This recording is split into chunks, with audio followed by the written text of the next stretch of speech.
आज हम देखेंगे क्लास 7th की वर्कशीट नंबर 17 और विषय है विज्ञान गणित ठीक है, गणित है, माफ़ करना। तो फिर उसके बाद आज का टॉपिक है घात तथा घातांक के नियम। ठीक है, आज हम नियमों के बारे में समझेंगे। पहला नियम हमारे पास क्या है, एक ही आधार वाली घातों का गुणा। ठीक है, जैसे कि आपको मैं अगर अपनी भाषा में समझा रही हूँ, ठीक है, हिंदी भाषा में, इस वाले को छोड़ दो। ठीक है, आपने सिंपल क्या समझना है कि अगर आपका आधार सेम हो, ठीक है, अब अगर आपका आधार एक ही हो, समान हो या सेम हो, ठीक है, इतनी इंग्लिश आप भी जानते हो, इतनी मेरे को इतनी ज़्यादा हिंदी नहीं आती है, बस आपकी रिक्वेस्ट पे बना रही हूँ, तो इसलिए मैं कह रही हूँ कि मतलब थोड़ी बहुत इंग्लिश तो जानती है, तो इसलिए मैं आपको ऐसे ही समझा रही हूँ कि जब आपके पास क्या है, ये जो आधार है आपका ये सेम हो, कि आधार की पावर यहाँ पर 2 है और फिर जो घात है आधार का, और फिर यहाँ पर एक और घात है जिसकी क्या है, यहाँ पर ये 3 है। ठीक है, तो आपके पास ये गिवन है कि अगर आपके पास आधार सेम हो, ये आपका आधार है 4 और 4 दोनों सेम है, और जो आपकी घात है वो डिफरेंट हो, घात अलग हो। ठीक है, आधार सेम हो, घात अलग हो, तो आपने क्या करना है, ये जो घात है इन्हें ऐड कर देना है, इनका योग कर देना है। तो आप कैसे लिखोगे 4, फिर उसके बाद घात में क्या लिखोगे 2 + 3। ठीक है, तो आपका आंसर क्या आ जाएगा 4 की जो 4 का घात क्या होगा 5। सिंपल। ठीक है, यही आपसे यहाँ पर बोला गया है, चाहे आप यहाँ पर आंसर देख सकते हो 4 की पावर 5 है, 4 का घात 5 है। ठीक है, तो यहाँ पर क्या है कि अगर आपके पास जो आधार है वो सेम है, आधार एक जैसे हैं और जो घात है वो अलग अलग हैं, तो आप उन घातों को ऐड करो, उन घातों का योग करो और लिख दो। ठीक है, वो उस घातों को ऐड करके आप अपना फाइनल आंसर में लिख दो उस घात को। ठीक है, जैसे कि हमने यहाँ पर करा।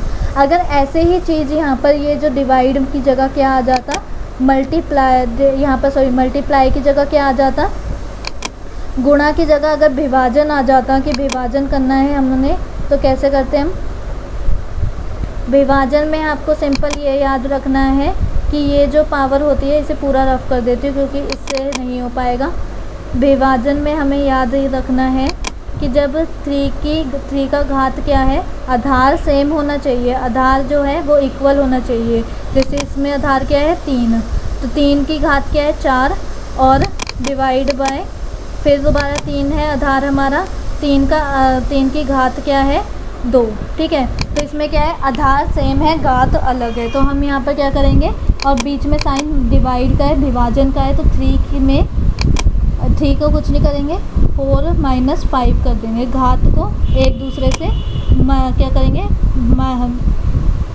माइनस कर देंगे, तो आपका आ जाएगा 4 - 2 क्या आ जाएगा 2। तो 3 का घात क्या हो जाएगा 2। ठीक है, तो यही आपका है इन दो रूल्स में। अगर एक फार्मूला दे दूँ जनरल, कि अगर आपके पास a है, a का घात अगर आपका क्या है m है और दूसरा a है, मल्टीप्लाई में a है और उसका घात n है, तो आप a का जो घात होएगा वो क्या लिखोगे m + n। और इधर क्या है, अगर a का घात m है और डिवाइड के बाद क्या है a का घात n है, तो आप क्या लिखोगे a में घात में क्या लिखोगे m - n, जहाँ पर m हमेशा बड़ा होगा n से, और m और n क्या होंगे, पूर्ण संख्याएं होंगी। ठीक है, प्लस वाली संख्याएं होंगी, पूर्ण संख्याएं होंगी, जमा वाली संख्या होंगी, माइनस वाला यहाँ पर कोई नंबर नहीं आएगा। ठीक है, आधार चाहे प्लस हो या माइनस हो उससे कोई फ़र्क नहीं पड़ता, लेकिन जो घात है वो हमेशा प्लस में होने चाहिए। तो हमें यहाँ पर क्या पता चला, 2 रूल्स हमने सीखे कि पहला नियम है, अगर आधार सेम है और जो घात है वो अलग है और बीच में साइन क्या है मल्टीप्लाई का है, तो जो घात है वो प्लस होंगी। अगर आधार सेम है, घात अलग है और बीच में साइन डिवाइड का है या फिर विभाजन का है, तो आप क्या करोगे, घातों को माइनस करोगे। अब आते हैं नेक्स्ट रूल पे।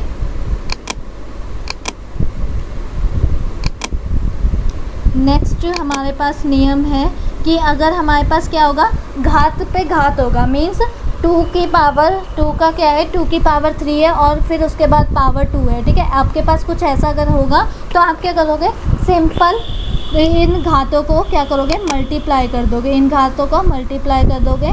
जैसे कि अगर आप यहाँ पर देखो कि 2 की पावर आपके पास क्या है, 2 आधार है, 2 का घात 3 है, फिर मल्टीप्लाई उससे किससे करोगे, 2 से, ठीक है। तो आपके पास क्या आ जाएगा, 2 का घात 6। तो सिंपल ये आपका क्या बन गया, एक पूरा वो फार्मूला बन गया कि अगर एक a है उसकी घात m है, m की घात n है, तो आप क्या करोगे, mn को मल्टीप्लाई कर दोगे और जो आधार है वो एज इट इज़ लिख दोगे। फिर उसके बाद नेक्स्ट हमारे पास नियम है कि जब हमारे पास जो वो है आधार अलग अलग होंगे और घात सेम होंगे, आधार अलग अलग और घात सेम होंगे और हमें दोनों को गुणा करना होगा, तो कैसे करेंगे, यहाँ पे 2 है, यहाँ पर 3 है, 2 3 का क्या होता है 6, और यहाँ पर घात क्या है 3, 6 की पावर 3, ठीक है। यही आपका रूल है कि a का घात m है, b का घात m है, तो a मल्टीप्लाई बाय b करोगे और घात m लिख दोगे। तो ऐसे ही मैंने करा, 2 और 3 आधार अलग अलग थे, घात समान थे, सेम थे, तो मैंने 2 मल्टीप्लाई बाय 3 करा और 6 आया, और फिर जो घात था वो 3 का 3 एज इट इज़ लिख दिया। अब ऐसे ही डिवाइड वाले में करना हो, विभाजन वाले में करना हो, तो विभाजन वाले में कैसे करेंगे, विभाजन वाले में हम कैसे करेंगे, जस्ट अ मिनट। जैसे कि हमारे पास 2 डिवाइडेड बाय 3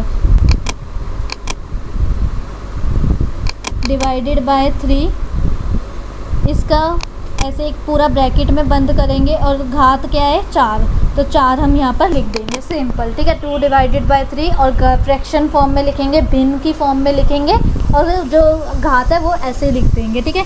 इसका सिंपल ये रहा हमारे पास फॉर्मूला कि अगर a का घात m है डिवाइड में b का घात m है, तो a डिवाइडेड बाय b, और दोनों का घात ब्रैकेट लगाएंगे और क्या लिखेंगे, घात b m लिख देंगे, ठीक है।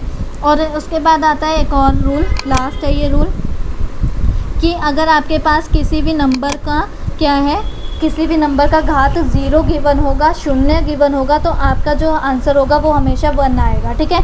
ये प्रीवियस वर्कशीट में भी हमने देखा था, अगर किसी भी नंबर का घात 0 होगा तो आंसर 1 आएगा। तो यहीं पर ऐसे ही लिखा हुआ है कि अगर 2 का घात 0 है तो 1 आएगा, 3 का घात 0 है तो 1 आएगा, 4 का घात 0 है तो 1 आएगा, तीनों को प्लस करोगे आंसर 3 आ जाएगा। अब यहाँ पर क्या है, सोचो कि कौन बड़ा है। तो हमारे पास देखो यहाँ पर क्या है, 5 मल्टीप्लाई बाय 5 क्या हो जाता है, 5 की पावर 2 है तो 25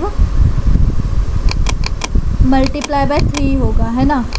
और जब अगर आप यहाँ पर देखो घात पे घात है ना, मीन्स हमें क्या करना है, इस 2 को 3 से मल्टीप्लाई कर देना है, तो 2 3 का क्या होता है 6, 5 की घात तो 6 है, और यहाँ पे 25 को अगर आप 3 से मल्टीप्लाई करोगे तो आपको पता ही है ये 5 की घात जो 6 है ये बड़ा होगा, ठीक है।